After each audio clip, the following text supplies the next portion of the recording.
Well, hello there, and welcome to the Poetry News with Arsene, Squigs, Eddie, and me. Because we got the full band back together. How's everyone doing today? Ooh, back at it again. Welcome back, Arsene. Thank you. Absolutely, it's nice to be back as the original team. But yeah, great to see you all. Really looking forward to doing the news. But first, would you like another Shakespeare joke? Yes. Sure. I don't know if this one will translate. I'm really scraping the barrel, but here we go. Why was Shakespeare so prolific? Why? Why? Because he was sonnet like a car bonnet. Oh no! You just get worse. Bonnet, hood. Yeah, never mind. Anyway, shall I just get on with the show? Please. Yeah, anyway, coming up on the show this week, no more jokes, you'll be pleased to know. Coming up on the show this week, we have Rumi, we have Storybox Writing, and we have Umoja. But before all that, did you know that October 27th, 2022 would have been Sylvia Plath's 90th birthday? And in honour of that, the UK-based Nine Arches Press, producers of Under the Radar magazine, are looking for Plath-inspired poems for an upcoming celebratory anthology to be called After Sylvia. Poems can be up to 40 lines long and should be on one of the main Plathian themes. So that's nature, magic, mothers and fathers, womanhood, or rebirth. Submissions are open to anybody aged 18 or over from anywhere in this beautiful spinning rock until the 31st of December, and they cost £5 for your first poem and £4 for every poem after that. You can send as many poems as you want. And they've also got a prize running at the same time, where the top 3 rated poems get £1,000, £300 and £100. The anthology will be published in, you guessed it, October 2022. And you can find a comprehensive list of all the terms and conditions, the bits and the bobs at sylviaplathanthology.com. At this point, I'd like to ask my heralds, what do you think about this? Are you Plath fans? Do you like a bit of Ariel or Tulips? What do you think? Of course, anyone who has studied literature or poetry should know Plath, but I think that this submission is not an easy one to do. I mean, everyone around the world who has studied literature or has studied poetry has read and has tried to analyze Plath's poetry and Plath's writing, and it is a complicated or complex thing to do. The theories there, the ideas, the stories, the messages, everything there, they're complex, and just to grasp the nature itself of the writing is difficult by itself, and then to write something inspired by it or a response to her work I think it will be complicated. So I'm looking forward to seeing what people would come up with when it comes to writing responses or writing or poetry in response or writing poems that are inspired by Plath, because I'm sure it will be brilliant what people can come up with. And I agree for different reasons though, but I agree. Like for me, I'm a huge Plath fan, and I think the core of what Plath's poetry is confessionary, right? It's about what she's going through, how she's dealing with her own mental health. And like as a mental health advocate, I'm very, very big on people writing and being open about their mental health. But vulnerability, as much as it is powerful, I don't think that everyone finds it so easy to just open up and write about it. So I think there's a challenge there in itself. And then being as a response to her work, that adds another, like, you know, a whole personal level that they have to relate to what she's saying and figure out what to do there. But it's really cool. And I love her. So I'm glad she's getting some recognition here. I myself need to read more Plath. Yes, indeed. I do know that our sister show, the Poets Reacts, here on the PGN Global Network here, the Poetry Global Network, they actually have reacted to a recording of Plath reciting her piece. And if you haven't seen that, viewers, please go back in the Poets Reacts log there on YouTube, and you could hear Sylvia Plath's voice reciting a piece, one of her poems. Yeah, and I would like to welcome everybody to read more Plath, get more Plath in life. Oh, absolutely. It's like, I mean, I'm a bit like you, Squigs. I do need to read more, although I've read enough to know that even if it was kind of an unmarked piece, you just kind of know when a Plath poem is a Plath poem. Mhm. It's hard to describe it. And that video we did on the Poets Reacts, it's very rare to actually hear Sylvia Plath's voice, because obviously, I think Sylvia was only lived to about, I think it was 30 or 31. Certainly not a particularly old age, and it's such a shame because there's so much Plath poetry that would and should have been written that unfortunately we never got a chance to see. But I think it's amazing how enduring Sylvia's work is, and the fact that it's still so strong to be producing this. And so whether or not you submit, I think it's going to be a great anthology. So thank you everyone for your thoughts on that, and we'll be back right after this.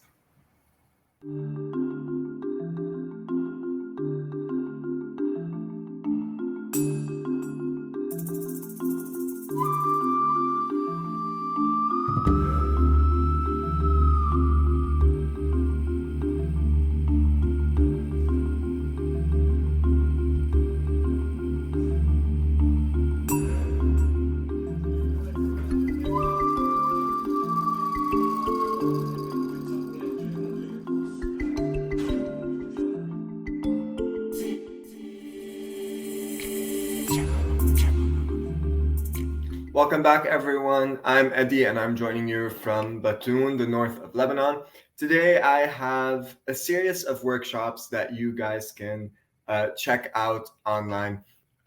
These workshops are hosted by Storybox Writing Workshops, and this series of workshops all deals with Christmas, because we are almost there. We're just a week away, less than a week away, actually, from Christmas. So Storybox Writing has presented us with a series of workshops that not only involve poetry, but have several ways and several really innovative and interesting ways to look at things. So I'm going to talk about 3 of these workshops that involve poetry. The first workshop will take place on Tuesday, December 21st at 4 p.m. GMT, and it is a collaborative Christmas poetry workshop. In this workshop, you will work as a group to write Christmas poetry. You start with a stanza poem telling a Christmas adventure, and then together you will create a Christmas-themed acrostic poem. The other workshop will take place the following day on December 22nd at 4 p.m. GMT as well, and it is Christmas shaped poetry. I love shape poetry because it does kind of force you to deal with things in a certain shape or in a certain concrete way, also known as concrete poetry. And this individual poetry workshop, you will create your own Christmas-themed shape poems. Finally, the last workshop I want to talk about is on Thursday, December 23rd at 11 a.m. GMT, and it is the day that I saved Christmas. Technically, it is a workshop that involves any form of writing, whether it is storytelling or poetry. And technically, Christmas is in trouble, but luckily you're here to save the day. In this workshop, you'll use a template to write a story, a poem, something about how Christmas was almost ruined, but you saved it. What I like about these workshops is that they are playful. They are different. They're not very serious in a way, like one shouldn't take themselves very seriously as they're writing these pieces. And they're playful as the theme and as the environment and as the world around us now is going into this more loving and easygoing kind of vibe because of Christmas. I would like to invite my fellow Heralds to see what do you guys think about these workshops and the playfulness of them in a way. I love it. Okay. I for me, Christmas is always like usually not this year. Unfortunately, I'm not as much as in the spirit as I thought I would be. But maybe it's just because I'm crazy with work. But like Christmas for me is always a great time to like just like be as happy as you can inside. Try to find the warmth and everything. So workshops like this make me super happy because it's like you get a. I'm also that person who watches like Home Alone like 50 times during the Christmas season. But so workshops like this are make me super happy because it lets you tap into that warmth and joy and then allows you to tap into your inner child, which we don't get a lot of chance to do as adults, right? So, and shape poems for me, I love shape poems, but I am so bad at them because I go on rambles all the time when I start writing my poetry. So I would love to take that to just like help myself like become more focused in what I write. So that's a cool workshop for me. Yeah, concrete poetry, shape poetry is what is the shape of a poem? What is the shape of a ramble? Yeah, Harrison.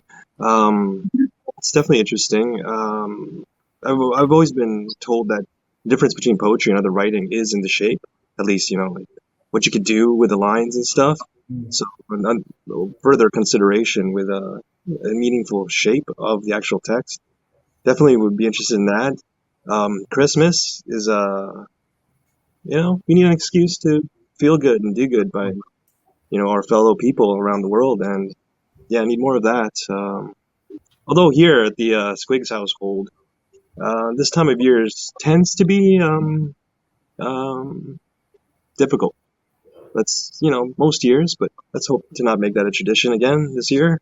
Everyone, stay safe out there. Yeah. Martin? Oh yeah, well, I love the idea of it, and I know I've said on the show before that I like practicing form because a bit like you are saying, I tend to just write and just kind of go off into a free form ramble, and I love the way that form can just rein me back in and constrain me, and the more practice I can get at that, the better. Just say I loved especially the one you mentioned about the day I saved Christmas. I noted down here where you're given this template and you have to create this poetic story where you're the savior of Christmas. And I think especially when, certainly up in the Northern Hemisphere, it's like it gets cold, the nights are long, virus cases certainly in the UK are just rising incredibly fast. And there's a need for levity, there's a need for light relief, there's a need for fun. And a lot of poetry does get quite serious, but it's great when you bring that fun element back into it, and it reminds you partly, I think, I can't remember if it was you, Arsene or Squigs, you talked about that inner child state that it can bring you. And I think whether it's the shape poetry or the collaborative acrostic poetry or writing about the day you saved Christmas, it's just fun and it's nice and it's needed. And so yeah, anyone who can check it out, definitely recommend it. Definitely. And I would like to point out at something that you mentioned, Martin, is that you would feel that this workshop's target audience is kind of the younger generation, but still, I mean, nothing is specified that it has an age limit. But what you mentioned is that as adults, the idea of saving Christmas this year is kind of different and has more depth to it because we were kind of stripped of Christmas last year. So kind of this, we have a different look and a more adult, maybe more obscure, maybe more a darker kind of look at it, but still we can try to find some joy in there and look at a positive side of things, that maybe we can save Christmas this year, especially with the changes that are happening. We will return right after this with Arsene.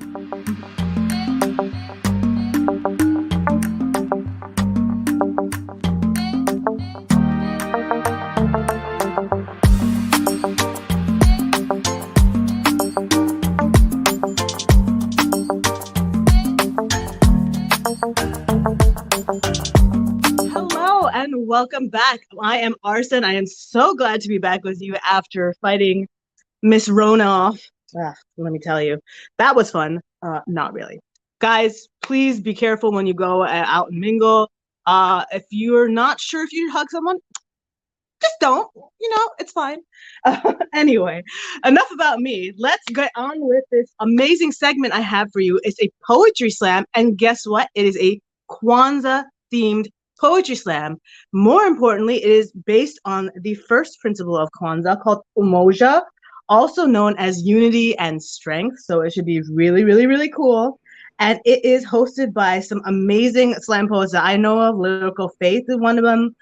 Oliver Colbert, Katisha Deacon, and Rashawn Brown. They have a group called Brush the Mic, and they do some amazing open mics and performances. So definitely check that out. It is Sunday, December 26th at 7 p.m. And it should be really cool because I think the theme is really cool. First of all, the fact that it's strength and unity. And I also appreciate, and forgive me if I'm being ignorant by saying this, I don't think there's a lot of recognition of Kwanzaa out there. So I really appreciate the fact that there is an event that is for Kwanzaa going on as the world is becoming more unified and more aware of it and trying to bring up their awareness. So I thought that was really cool.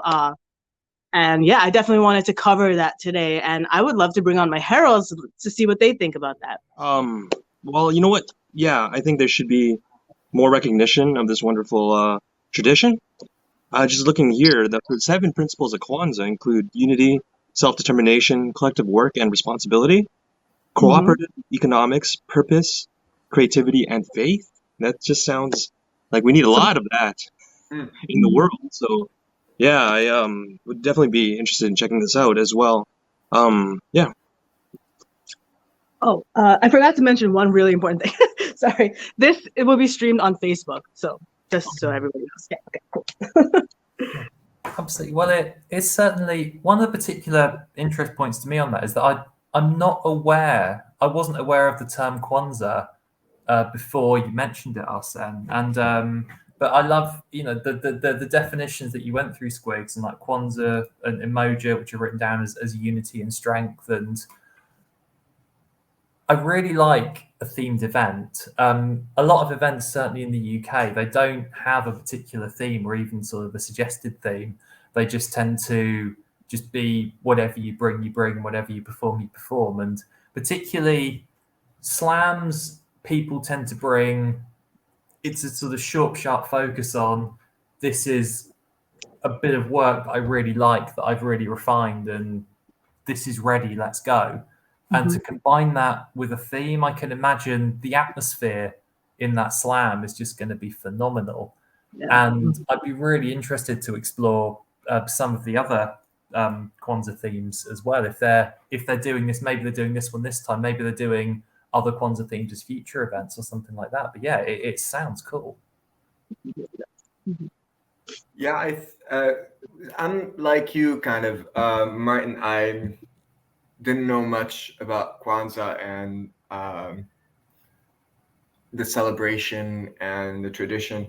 So it is it is interesting, and it is important for this to be incorporated in this platform or in any poetic or performance platform, as it is a segue, or it is a way for people to learn about different celebrations. So it is very, very important for this open mic to happen. Thank you, Arsene, for bringing it to this show today. No problem. I'm glad. Thank you guys for your thoughts on it. I thought it was really cool. Yeah, like I was saying, and I even here, like in the States, while we're aware of the holiday Kwanzaa, it doesn't get as much like recognition or events that, like, at least that I'm aware of, that it should, because the principles are so cool and they're so important to the core of who we are as human beings. So to have a slam like this, especially about unity and strength, can you imagine the energy that's going to be in that room? Yeah. Crazy. Anyway, guys, so December 26th, 7 p.m. Eastern Standard Time, Facebook Live on the Queens Public Library's Facebook page. If you're interested, it is, of course, as always, free 99. So please go ahead and check that out. And thank you guys so much for your time today. And we are on to our break. And then after that, Squigs, it's your turn. Thanks.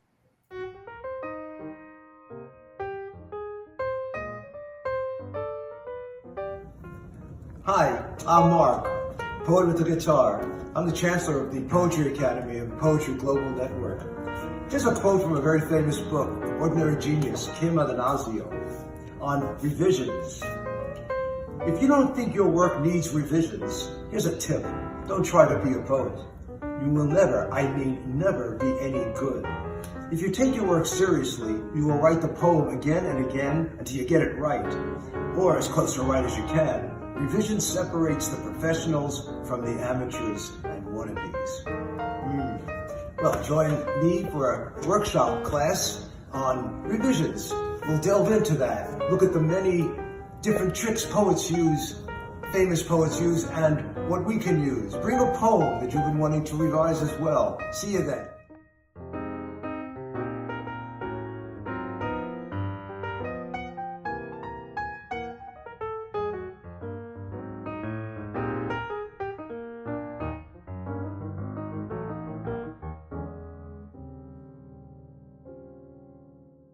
Good morning, good day, good evening, wherever you are in the world. I am Squigs from Winnipeg, Manitoba, Canada, reporting for the Poetry News. And today, I would like to draw our attention to an article, a beautifully written article, by Saeed Safar Mehdi for the Anadolu Agency, based in Ankara, Turkey. The article is titled, Rumi's Mystic Persian Poetry Echoes Loudly in Iran. Now, in Iran, at a busy subway station in central Tehran, an excerpt from an iconic Persian poem from the 13th century poet and mystic Jalaluddin al-Rumi greets travelers as they hop on and off, bringing smiles to weary faces. There is no illness like the illness of the heart, it reads in Persian. Taken from the classic book of poetry, Masnawi-i Ma'nawi.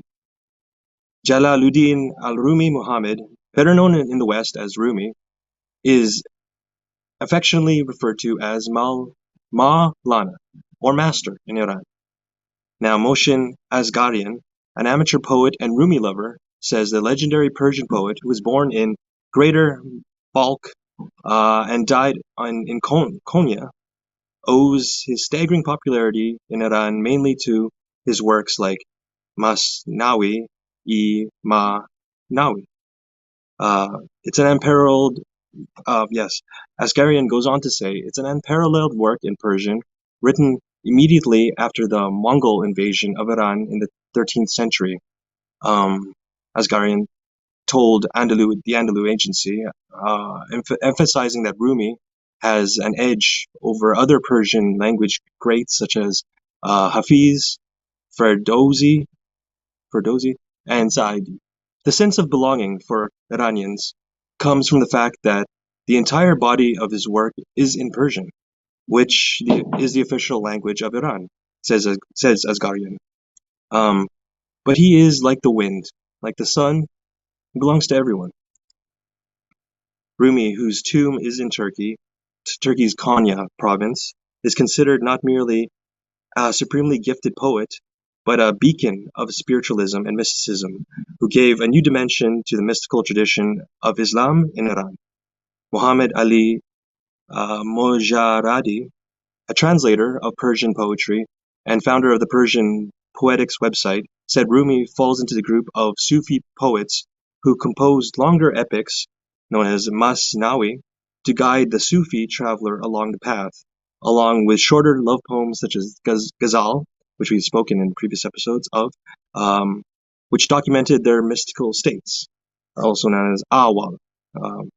Maulana's poetry in Persian is full of spontaneous images presented through vivid and beautiful visual language, Mohebi told the Anadolu Agency, adding that love is a common strand in all his poems.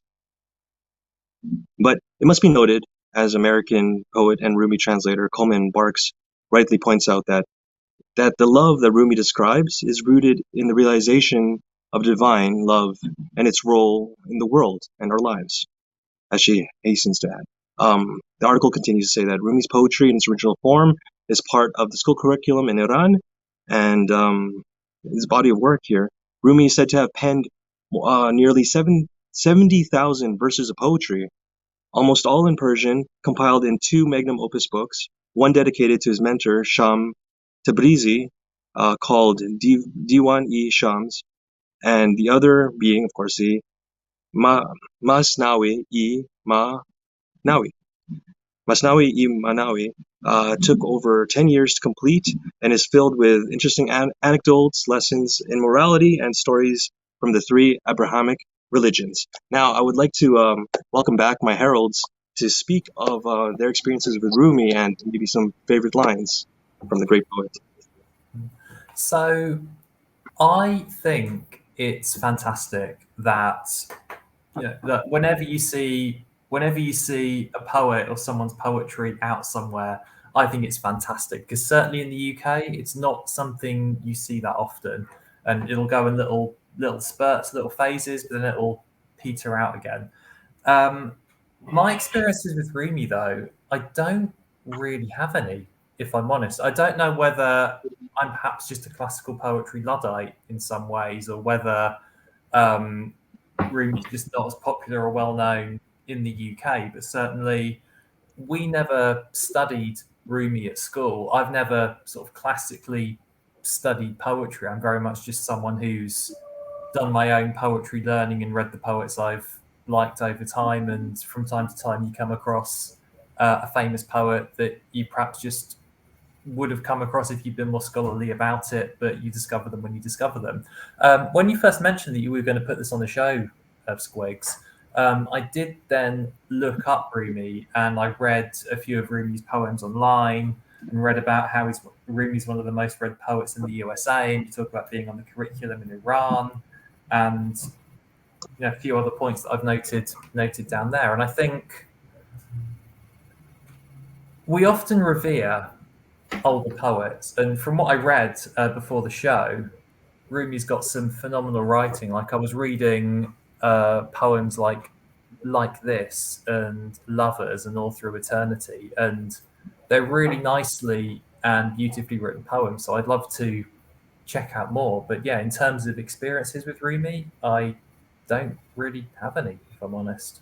Yeah, my experience with Rumi is also not related to any education per se. Like, here in Lebanon, Rumi is known, especially among the younger generation, people my age and younger. So Rumi is known for, like, there are plenty of books in translation, of course, by Rumi's work, and it is the work itself, or the poetry itself, is something that resonates with a lot of people and that inspires a lot of people as well. It's not something that we teach in schools or even in college. As someone who has studied literature in college, he's not someone that is incorporated in our education. But even my professors in college sometimes suggested and recommended I read Rumi, especially that now more than ever, my poetry focuses a lot on the ideas of love and relationships and breakups, and dealing with that, with mental health, with the economic issues in a pandemic, etc.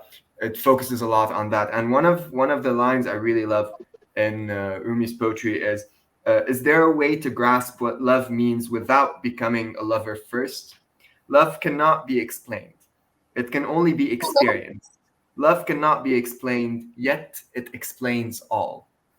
And when I read that piece, it takes a while for someone to just look at it, try to understand it, try to see there, and it has a lot of, like, it's not much of imagery, there isn't much metaphors, etc. But just reading this, it really gets you thinking, and that's, I think, the power of Rumi and why it resonates with a lot of people, especially the younger people. So let me tell you about Rumi, Hafiz, and Shams Tabriz. Those poets were my boyfriend growing up until I started dating, and then I got very cynical. So as a retired cynic, as I'm falling right back I think I might be falling back in love. I don't know. That's confessionary. But I started reading them all over again, and I started falling in love with the concept of love and remembering what the concept of love is all over again. Like one of my favorite quotes of Rumi's is, "Your task is not to seek for love, but merely to seek and find all the barriers within yourself that you have built against it." And I just felt it's so appropriate and resonates with me at my time, like in my current state of mind as I'm moving forward and trying to be more open to the idea of love. And the fact, like, I could go on and on about Rumi, and it's like I've never learned about him in school either, but my mom loves him, and my mom introduced me to him. So that was like one of my first introductions into poetry, and I was like, since then I've just been in love. And then I started reading Shams, then I started reading Hafiz, and all of them put together, I was just like, oh, this is so beautiful. And I think that's for a lot of the reason for like a long time I didn't recognize myself as a poet because I just rant. But then I was like, it's just everything they write about, everything's romanticized. It's not just love. It's like loving life. It's loving how to live. It's loving how to breathe. And I wish I had that attitude more often, honestly. So I love reading all of them. Yeah, I totally agree with you. One of my favorite quotes actually from Rumi is laugh as much as you breathe and love as long as you live, which means that I've been wasting a lot of breath not laughing. I'm gonna make up for that. And gonna make up for life with more love. So everyone, if you want to check out this article, it is on the Andalou agency here at www.aa.com.tr. And yeah, so that's my news for this week. I would like to welcome back Martin and Eddie, and after the break here, we'll take a short break. And thank you everyone for your time. Thank you, Squigs. Thank you, Arsene. Thank you, Eddie.